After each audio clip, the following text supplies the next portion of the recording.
সারাটা জীবন এই সংসারের জোয়ার টানতে টানতে কাটিয়ে দিলাম। তোদের মানুষ করা বাবু, তোর বাবার সমস্ত ফরমাস খাটা, কাপড় কাচা, বাসন মাজা, এই না করলে তোরা কি বড় হতে পারতিস বাবা?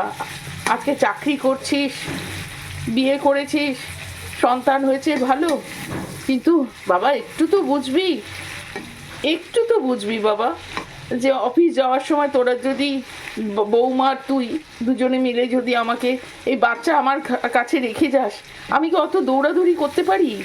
আমার তো বয়স হয়েছে, ফট করে পড়ে যেতে পারে, ও লেগে যেতে পারে, অত তো তাড়াতাড়ি করে আজকে শরীর নাড়াতে পারি না আগের মতো।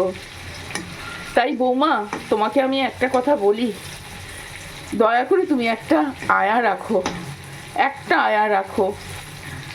আমি সব দেখবো, সব দেখবো, আমার নাতি আমি দেখবো না?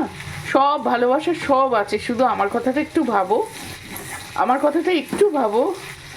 আমি এতদিন হয়ে গেছে, একবার পড়ে গেছে বাচ্চাটা, তোরা রাগ করেছিস, তাতে আমার কতটা কষ্ট হচ্ছে তোরা বুঝতে পারছিস না? একটু ভেবে দেখ, বৌমাকে বলে দেখ বাবু, যে একটা আয়া রাখতে, একটা কাজের লোক রাখলে আমার একটু সুবিধা হয় রে বাবা। দেখ, সারা জীবন জোয়াল টেনে আনলাম, তারপরেও যদি এখনো টানতে হয়, তারপরে তো দোষারোপ আছেই, ঘাড়ের মধ্যে দোষ এসে পড়বে। আমি তো বাচ্চাকে ভালোবাসি, শিশুকে ভালোবাসি, আমার নাতি আমার প্রাণ, আমার বুকের ধন, সে তার কষ্ট হোক আমি তো চাইবো না।